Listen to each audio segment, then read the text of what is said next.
ओम नमः। जन्माष्टमी के पावन अवसर पर भगवान श्री कृष्ण की कृपा और आशीर्वाद का फल आपको सदैव मिलता रहे।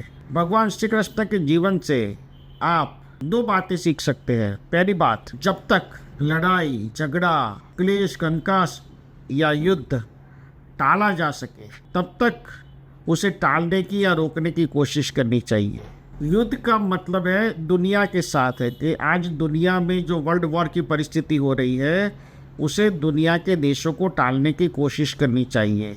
और जहाँ तक लड़ाई झगड़े गृह क्लेश जैसी बातों का सवाल होता है या सवाल खड़ा हो रहा है, उस माहौल में उस सिचुएशन में झगड़े को क्लेश को न होने देना चाहिए या रोकने की कोशिश करनी चाहिए। और आखिर में अगर आपको लगता है कि लड़ाई करनी पड़ेगी या युद्ध करना पड़ेगा तो आप सोच लीजिए कि उसके फायदे से ज़्यादा नुकसान होंगे। हमने महाभारत की लड़ाई में देखा सत्य को साबित करने के लिए कितनी जानें गंवानी पड़ी और कितना नुकसान हुआ। हजारों वंश खत्म हो गए। आज दुनिया में भगवान श्री कृष्ण अगर होते या कल के अवतार में जब प्रकट होंगे या अवतार लेंगे तब वो यही बात सोचेंगे कि विनाश को जितना टाला जा सके उतना टालो, क्योंकि युद्ध हमेशा आखिरी विकल्प नहीं होता। युद्ध करने के बाद भी समझौता करने के लिए या समझौते के लिए राउंड द टेबल बैठना पड़ता है। कोर्ट कचहरी में आप जितना भी लड़ लो, आपको आखिर में तो टेबल पर आकर ही उसका सेटलमेंट करना होता है। तो भगवान श्री कृष्ण के जीवन से हमें दो बातें सीखनी चाहिए कि जब तक टाल सको लड़ाई को टालो, जब तक शांति की दिशा में जा सको शांति की दिशा में जाओ।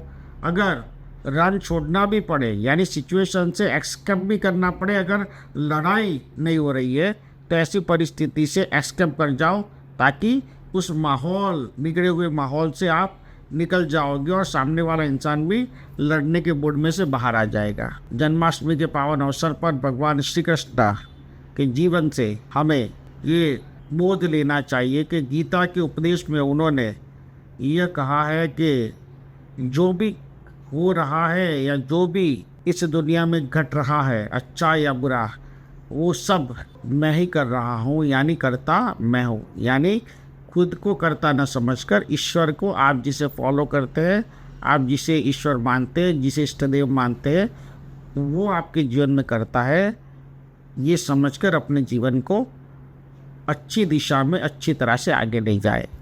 तो जन्माष्टमी के पावन अवसर पर यह मंत्र शक्तिपाठ श्रवण करें।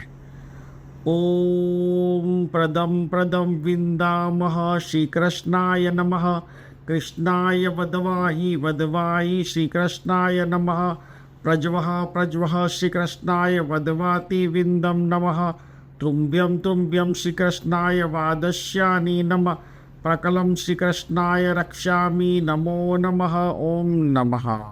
यह मंत्र शक्तिपाठ दिन में 2 बार जन्माष्टमी के पावन अवसर पर सुने, और यदि आप दिन में 1 बार रोजाना सुनना चाहते हैं तो भी सुन सकते हैं 3 महीने तक। भगवान श्री कृष्ण का आशीर्वाद, उनकी कृपा, उनका साक्षात्कार और उनका दिव्य दर्शन जन्माष्टमी के पावन अवसर के दिन से आपकी ऑरा में पुण्य का ऊर्जा स्तोत्र लेके पैदा हो और आप अपने जीवन काल में उनके दर्शन कर सके, ऐसी मैं प्रार्थना करता हूँ। तो भगवान श्री कृष्ण का आशीर्वाद ले और अपने जीवन को धन्य बनाए। ओम नमः, ओम नमः, ओम नमः।